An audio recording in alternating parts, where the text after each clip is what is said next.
Hey guys, Matt and Jesse, we are back. This is my round number 4 game from the Winter Swiss tournament that we're both playing in. I have the white pieces against Daniel Garrett. He's an expert, and this game features a queen sack, crazy tactics, winning advantages for both sides, including a fascinating endgame 2 rooks against queen. So buckle up, boys. It's going to be a good one. So we see a Sicilian defense. I was actually really hoping that he would play the Caro-Kann. I had a hmm Caro-Kann line ready for him, but he played Sicilian. And after 2 knight f3, he plays a6. This is called the O'Kelly variation. I've played this a couple times for black as a surprise weapon, but I really didn't want to go into a theoretical battle. I haven't looked at this in a long time. I just kind of went with this Magnus-esque Fianchetto, and I don't think there's much to note here for these next couple of moves. I'm trying to get the pieces developed in a natural way. And right here, though, there was a chance to transpose back into an open Sicilian. Like, let's say d4, c takes, knight takes. Stockfish is given like a +1 here. So that's something hmm that I could have improved upon, probably bringing it back to a classical open Sicilian. Yeah. Yeah. One thing I like about your choice to develop here is that you've tucked the bishop on g2, opposing his bishop on the long diagonal, and just avoiding like getting pushed back with all these pawns in the light squares. So just keeping it really simple. Are you like in your opening book right now, or are you just kind of like playing intuitive? Intuitive. Um, Pretty much intuitive from move 3. I kind of figured after a6, g3 that we would both be on our own. And that was sort of my goal. Once I saw Sicilian, I didn't have any lines ready. So I wanted to Yeah. avoid some theory. So here I play h3. The idea is to prevent knight g4 when my bishop eventually comes to e3. But it's a little bit slow, and the engine's saying maybe slight edge for black right now. c3 to blunt this bishop. And this move is trying to provoke h6, after which I'll drop back. Now, this is where things start to get a little bit interesting. If you look at the queen side flank, who would you say has the advantage? The queen side flank. Mm-hmm. Well, I would say black has more space and kind of has some pawn breaks. I would say black. Yep. And then what about king side? King side. I would say it's pretty symmetrical, but I would say black is a little weaker around the king. You have some pieces pointed over there, and knight's ready to jump in. So I would say white's a little better on the king side. I agree. But so I think black has a larger queen side advantage, like you mentioned, than white's king hmm side. One move that black can play here is pawn to e5. Even though it blocks this g7 bishop, my bishop is also blocked. And that would be a way for black to try to like equalize on the king side and center while keeping the queen side advantage. Here my opponent plays knight h7, and his plan is to play f5. But what I like about f5 is this knight can head to h4 eventually, targeting hmm these light squares. So this is what I was thinking during the game. But I started with knight h2 because you don't want to bring this knight out too early because black hasn't committed to f5. So he's probably not going to play it at this point. So I go knight h2 with the idea of meeting f5 with f4. This is what happened. But now I see this juicy pawn on g6, and after queen c7, I bring the knight back to f3, routing him out to h4. hmm Yeah, it's a sneaky little move to drop the knight back just to play f4 and then bring him right back. It's kind of sly, Matt. I see Thank you. what you're up to. It's kind of locked up position, so there's a little time for it. hmm F takes E, D takes E. And at this point, I was feeling confident during the game because I see I have the big center, the target here. I'm also eyeing this diagonal with the queen. Maybe I can get her there eventually. Yeah, I'm liking this from your side. Like you said, now black's queen side advantage. Like, what's he really gonna do with it? Push this pawn? Okay, push this pawn. Doesn't really do anything. Yeah, and I think my queen is slowing down the b4 push because of this queen c4 idea. hmm The one thing I do have to be a little bit careful about, I have the weakest pawn on the board. You could argue e4 pawn, or at least that's my weakest pawn. Maybe it's kind of similar to g6. Knight h4, he guards with the king. And here I start to go for the attack. Pawn to f5, and I sink the knight into g6, hitting the rook and pawn. And one thing that I've been trying to use for inspiration for my games is I analyze with Leela chess quite a bit, and she kind of plays like Alpha Zero. A lot of these like long-term positional attacks. So those thoughts were going through my mind. Can I create some sort of long-term positional advantage, similar to the game I had against Michael Kern in the previous round? Here I play H4, but I think G4 is actually quite a bit stronger, blocking this pawn, and then H4 next, and try to crash through that way. What do you think? Yeah, I'm just a little worried about this knight. So G4 to me seems a little slow just because he can immediately challenge the knight, and you don't really want to have to take back. It's like, I don't know, can we follow this line a little bit? Because this is like what I would what would slow me down from playing G4. Actually, this is what I was looking at in the game too. I didn't like Okay. the idea of knight f8 to trade. Stockfish is saying just throw the knight, throw the pawn away, and just go h4. Take, take, and if king takes, hg, hg, and this king's stuck out here, you can play rook f5. That's pretty deep, but the black king is in some danger. Yeah, because black, I guess the king needs to stay here to defend the pawn. Hmm. What about like here? And then bring the other rook over, it looks like. Yeah, that's hard to see. I can't say I would pitch a pawn like that. Yeah, it's one of those long-term pawn sacks, to just have all the pressure in the position. Okay, well, not stockfish. So I like Yeah, me either. So I went h4 because it's got that immediate target. G4 didn't have an immediate threat. yeah, and I'm thinking like if he brings a knight back, get yeah, I guess you can take. I was thinking even like h5. Like this maybe a lot. Like maybe this pawn is just not going anywhere. Oh yeah, Uh, I'd but probably yeah, take g5. Yeah, open up those pawns right away. yeah. Right. So I think you're exactly right. That's why I started with h4 because of this knight f8 idea. But my opponent plays g4, which I think is a really good move. It's starting to lock up the position, and I have to be a little bit careful that things don't get too locked up. Here I play a4, trying to provoke this move, and then play queen c4, maybe sneak her into f7 even. But I really liked this move for black. Bishop c6, I underestimated it during the game. Black is threatening to take this pawn and maybe hold on to it, saying, I don't care if you play queen c4, because my bishop heads to b5, hitting your queen and rook on the diag. Hmm. Now here there was a cool tactic. I looked at this briefly during the game, bishop to g5. And during the game, I'm thinking, okay, if he takes, I would love that. But if he doesn't take, I didn't think this move had any purpose at all. But the computer's saying, actually, you can play here with the idea of taking on f6, getting rid of that bishop.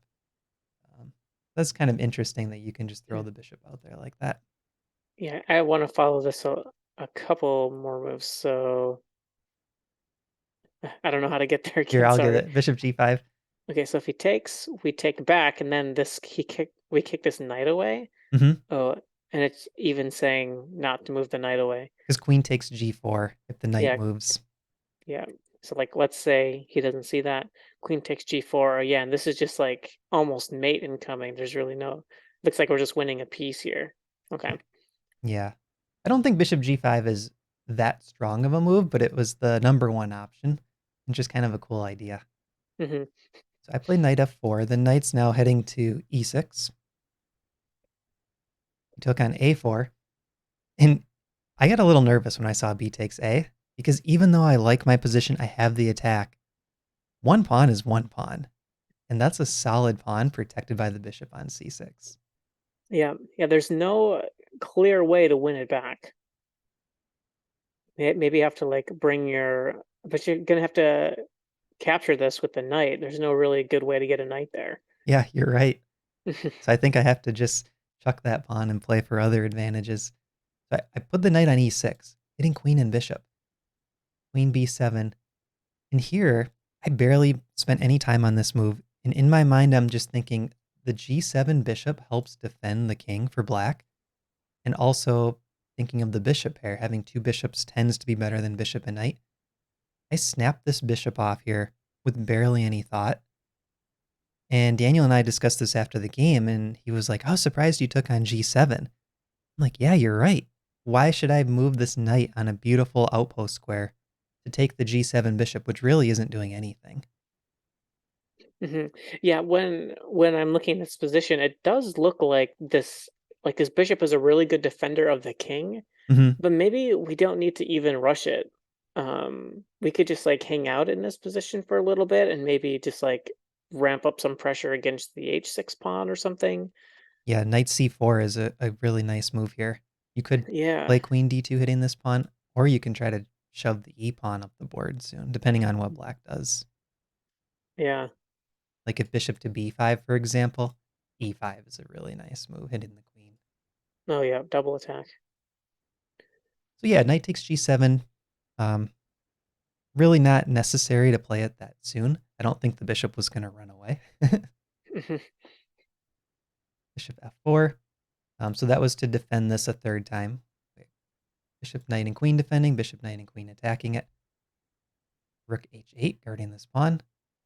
And this was a critical move.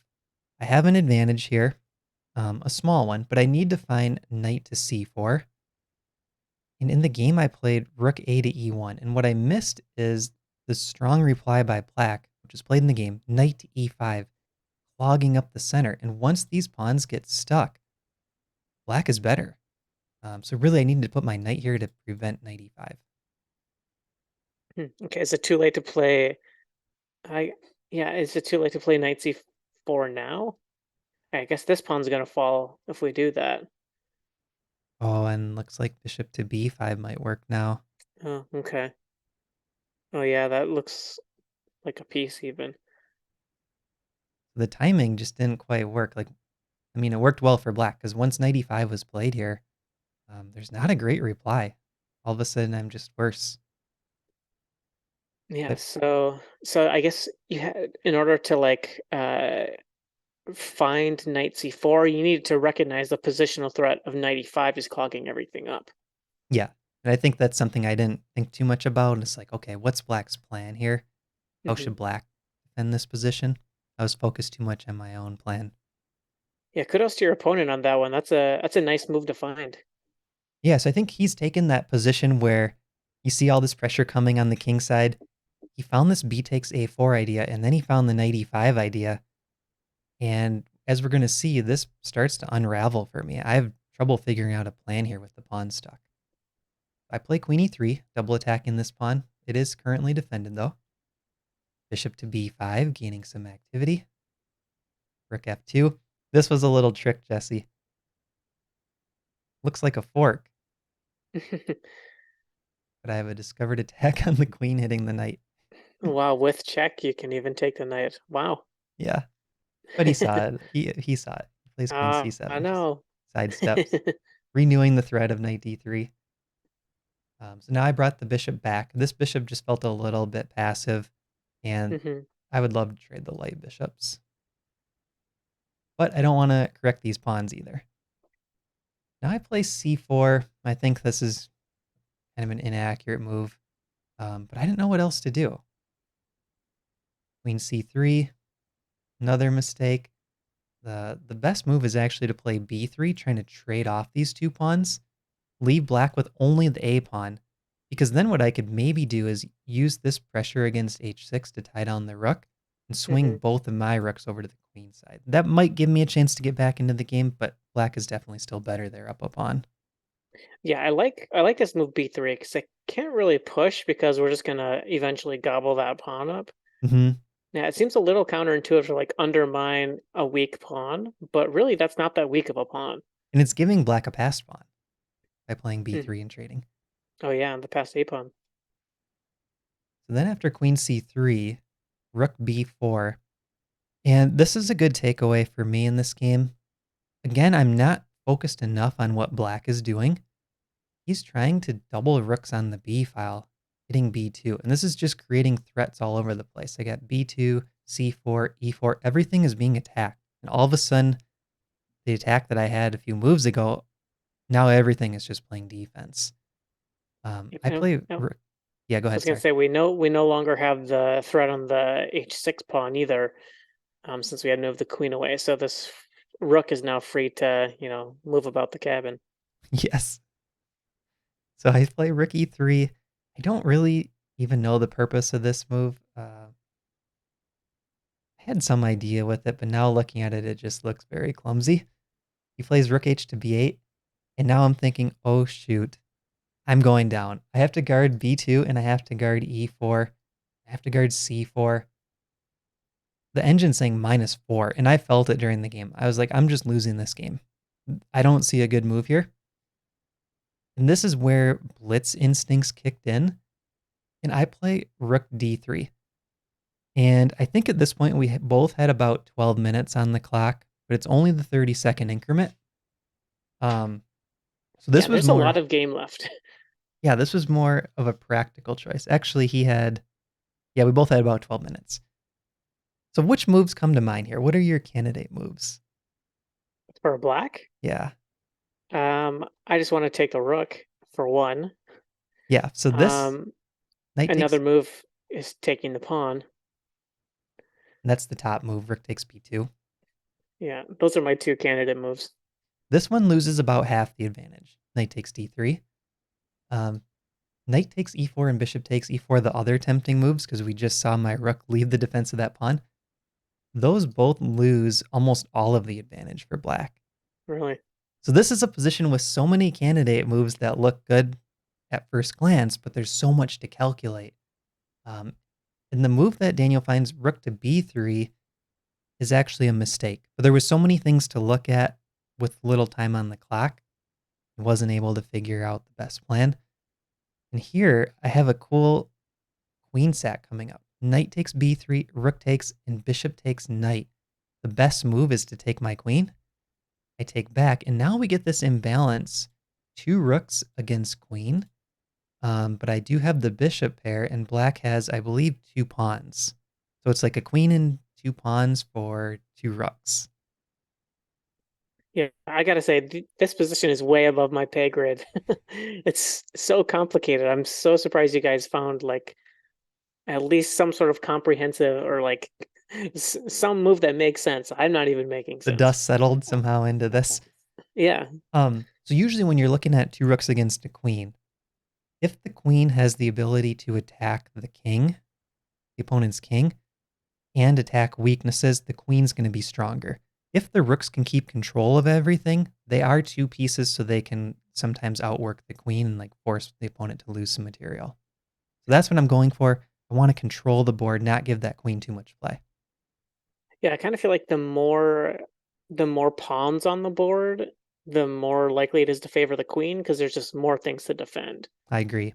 Yeah. So the first thing I wanted to do, even though I had the bishop pair here, this bishop is much worse than this one. So I offered the trade. Take, take.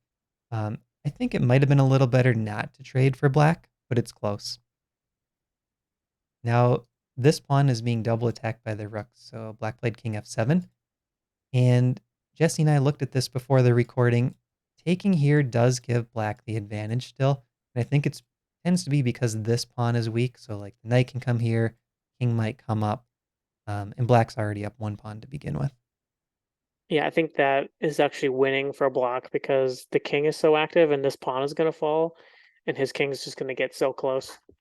Yeah, I think you're right. I played bishop takes f6 and rook to d2. And at this point, I was thinking I would be happy with a draw. If I can find some sort of perpetual check and not allow that queen to get active, that would be fine. Queen What about c6. what Yeah. about in this position? Now we go for this. Is it still losing? Yeah, because we're still down a pawn. Actually, we're down 2 pawns. Okay, I So guess this maybe could probably be even played by black. yeah. That's what I was trying to play, but it was White's move. Oh, yeah. Yeah, you're right, though, because it's not easy to get the black king into the position. Yeah, but yeah, I think this does the trick. Yeah, if that was a draw, then I think I would have gone for it. Okay, so rook d2, queen c6. She's eyeing this diagonal, but all the squares are covered currently. This move I played just to not allow black to play h5, because I thought if black plays h5, maybe the king could hide on h6 if I'm trying to go for some sort of perpetual on the 7th and 8th rank. Hmm. A5, king H2, queen A6. I defend with the rook. And here I was starting to gain a little bit of confidence because this queen is having trouble getting into my position, and my rook is now ready to come over here and capture the pawn on G4. I think this was a good move, trying to come into F3 if my rook moves. Hmm. Rook to D5 is interesting here too, but I took the pawn, and I calculated that after this exchange, putting my rook on F4 and king on G2 seemed like a nice way to still continue to control the squares of the black queen. Okay, so now D6 is under attack. King E7, check, king over. I need to defend this pawn, so I put my rook on D5. And here I was starting to feel confident because this black queen retreats. I double attack D6. Now she goes back to F8. So the queen's guarding both of these pawns. And if I take here, it's actually winning for black at this point with this king marching up so quickly. Yep. But I don't have to take, and black is sitting back and playing passive. So I was trying to think, can I improve my position and eventually take? And the engine's saying this is a draw with best play, but I feel it's a lot easier to play for white. What do you think? Yeah, I think so too, because black really can't do much. They're tied to defense of this pawn, so this queen can't really go anywhere unless they're trying to counterattack. But what is there to counterattack? I mean, you can't really get to any of these pawns. Can't really push this pawn. Black just has to kind of do nothing for a long time. I was thinking maybe at some point queen b8 and go after b2. But you want to do it when this king is on c7. What I played here is king h3 because if my rooks take with check, as we'll see coming up, that could cause a problem for black. Here I'm playing king h3, and what I want to do is walk my king up closer and then take this pawn when it's a winning king and pawn endgame for me. Oh yeah. King c7, g4, king goes back. And at this point, it is winning to take the pawn. My king is close enough. And I spent so we were both down to about 3 minutes here. I spent about a minute calculating it, and I thought it was good enough. But then I thought, well, it shouldn't hurt to play king h4. But the interesting thing here is taking with either rook is a win for white. Okay, so I play king h4, king c7, and now I knew for sure that this worked if black takes my rook. So I play rook d takes d6. This is a draw with best play, Jesse. This It is a seems win by crazy. force. Yeah, and we were going over this a little bit, and the reason this is a win by force is that black has nowhere to go with their queen. So the queen is stuck on the 7th and 8th ranks, and the king is stuck on the 7th and 8th ranks. So let's just give an example. Queen g8. I can check, and if this king moves towards me, it's going to be checkmate. And if the king goes back, I can force the trade, queen for 2 rooks, and now we get the winning king and pawn endgame. So I picked the wrong rook. Yeah. So if we go back, you took with this rook. Well, now black can keep the queen. He's not forced to trade down into the endgame. Exactly. But interestingly, going back to this other position with the king on